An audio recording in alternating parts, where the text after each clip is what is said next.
नमस्कार दोस्तों, आप सभी का स्वागत है हमारे YouTube चैनल पे। आज जो हम डिस्कस करने जा रहे हैं, क्योंकि मार्केट डाउन है, उस कंडीशन में क्या करना चाहिए वो सारी चीज़ें डिस्कस करने जा रहे हैं। हमको सबसे पहले आज हमारा जो डिस्कशन का टॉपिक है वो म्यूचुअल फंड और फिक्स डिपॉजिट कहाँ पे इन्वेस्ट करें जब निफ्टी डाउन है, और क्या म्यूचुअल फंड सही है, ये भी चीज़ इस वीडियो में हम डिस्कस करने जा रहे हैं।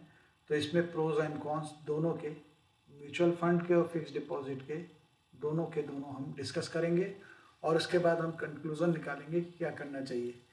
सबसे पहली बात कि मैं कोई सर्टिफाइड फाइनेंशियल प्लानर नहीं हूँ, ये मेरे एक्सपीरियंस के हिसाब से जो चीज़ें हैं वो बता रहा हूँ। इसको कोई फाइनेंशियल एडवाइस ना ली जाए, इसको कोई ऐसा ना लिया जाए कि इसके ऊपर ही हम इन्वेस्टमेंट करेंगे। लेकिन हाँ, ये वीडियो आपके नॉलेज एनहेंसमेंट में काफ़ी मदद करेगा, आप काफ़ी क्लियर करेगा कि आपको क्या क्या करना चाहिए, मार्केट डाउन हो क्या क्या नहीं करना चाहिए।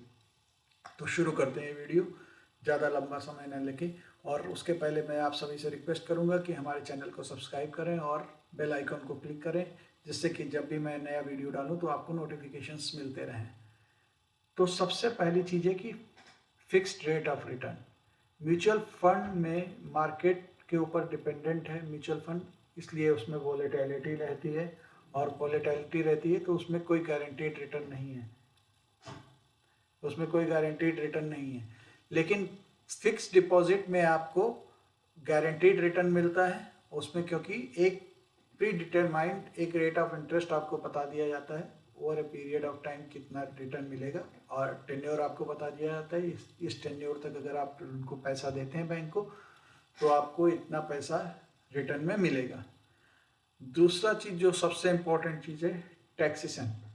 Taxation, capital gains tax is applicable to mutual fund, और जो इंटरेस्ट रेट है फिक्स डिपॉजिट पे वो भी एप्लीकेबल, जो इनकम टैक्स का जो स्लैब है उसके हिसाब से लेगा।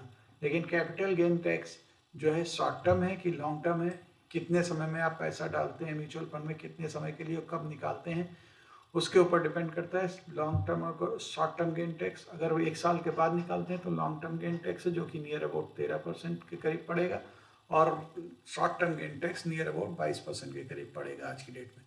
तो ये दोनों टैक्स इसमें पड़ते हैं।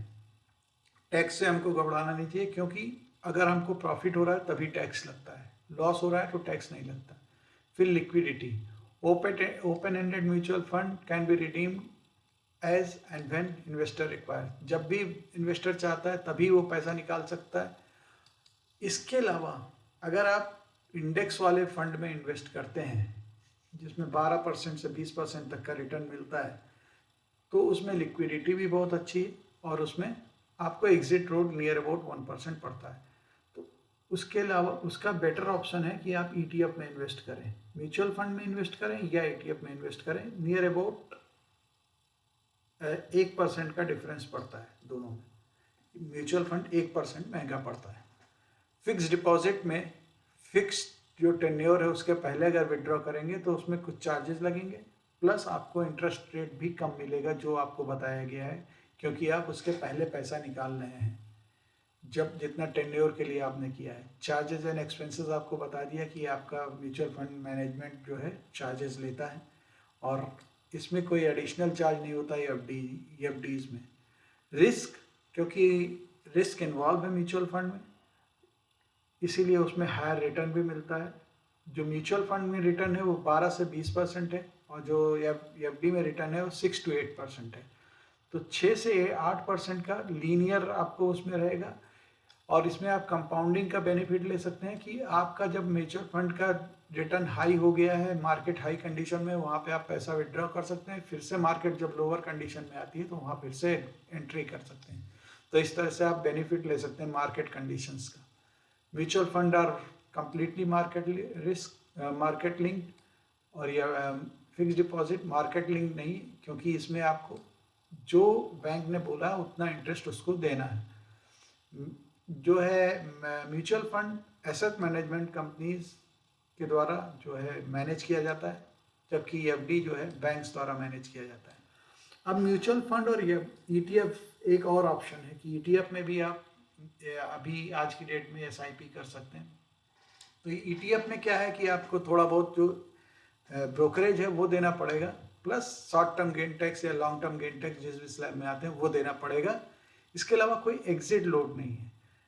लेकिन जो म्यूचुअल फंड है उसमें आपको फंड हाउसेस के जो चार्जेस हैं वो लगेंगे, प्लस एग्जिट लोड पड़ेगा।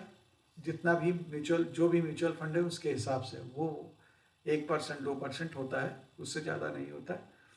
तो इस तरह से आप म्यूचुअल फंड में इन्वेस्ट कर सकते हैं जिसमें बेटर रिटर्न मिलता है, या एफडी में रिटर्न मिलता है 8% का, उसमें इन्वेस्ट कर सकते हैं। मेरी राय ये है कि हमेशा हर एक इंस्ट्रूमेंट में थोड़ा थोड़ा इन्वेस्टमेंट करना चाहिए। जो हाई रिस्क वाला है उसमें स्लाइटली आपको कम करना चाहिए, एफडी में थोड़ा ज़्यादा करना चाहिए। लेकिन ये आपके रिस्क एपिटाइट के ऊपर डिपेंड करता है कि आप कैसे करते हैं। अब एक बार देख लेते हैं कि मान लीजिए आपके पास 10 लाख रुपए आज की डेट में है और आप 10 साल तक जाना चाहते हैं। तो 10 साल तक जाना चाहते हैं तो एक साथ तो 10 साल के लिए पैसा नहीं लगाएंगे। मैंने मान लीजिए 10 लाख रुपए है, उसको 3 साल के लिए लगाया और 15% का रिटर्न कैलकुलेट करके चलते हैं कि कितना होगा। तो मान लीजिए 3 बार आप उसको कंपाउंडिंग करते हैं, कंपाउंडिंग 3 बार करते हैं तो आप पैसा भी निकालते हैं और कंपाउंडिंग फ्रीक्वेंसी हमारा मैं ये कर देता हूँ, इसको कस्टम कर देता हूँ। Compounding per year one time मैं करता हूँ। ये थोड़ा इसमें मुझे देखना पड़ेगा, ईयरली कर देते हैं।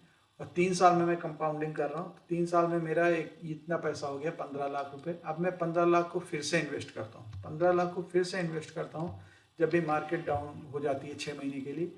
उसके बाद मैं फिर 15% लेके निकलता हूँ और उसके बाद मेरा 23 लाख रुपए हो जाता है। 23 लाख रुपए को फिर से मैं इन्वेस्ट करता हूँ दूसरी बार, तो ये मेरा 35 लाख हो जाता है। तो 3 और 6 और 3 बार हो गया मेरा, 3 बार मैंने कंपाउंडिंग किया और मेरा 35 लाख रुपए हो गया। और जबकि मैं 10 लाख रुपए 8% ब्याज की दर से मैं जाता हूँ और मैं 10 साल के लिए इन्वेस्ट करता हूँ, तो मेरा जो रिटर्न परसेंटेज बनेगा 18 लाख रुपए बनेगा। मीन्स 8 लाख रुपए का मेरे को फ़ायदा हुआ। और यहाँ पे मैंने 10 लाख इन्वेस्ट किया और 35 लाख रुपए हो गए, तो मेरे 25 लाख रुपए का फ़ायदा हो गया। मेरा 3.5 टाइम्स हो गया पैसा, जबकि यहाँ पे डबल भी नहीं हुआ है अभी 18 लाख 10 साल में। तो इस तरह से आप एफडी का और कंपाउंड म्यूचुअल फंड का मिक्स बास्केट बना के एक बेनिफिट ले सकते हैं। तो आशा करता हूँ ये वीडियो आपको पसंद आएगा। अगर वीडियो पसंद आता है तो लाइक ज़रूर कीजिए, वीडियो को शेयर ज़रूर कीजिए, और हाँ चैनल को सब्सक्राइब ज़रूर कीजिए और कमेंट ज़रूर दीजिए, जिससे कि मैं आगे भी इस तरह के वीडियोस बनाता रहूँ। और अगर आपको एंजल वन में अकाउंट ओपन कराना है तो अकाउंट ओपनिंग लिंक इस वीडियो के डिस्क्रिप्शन में दिया हुआ है। आप उस डिस्क्रिप्शन को क्लिक करके एंजल वन में अकाउंट ओपन करा सकते हैं। इसके लिए आपको कोई भी चार्जेस नहीं देना है, ये फ्री ऑफ कास्ट है। Account opening free of cost है। Thank you for watching this video. Thank you very much. Good night. जय हिंद।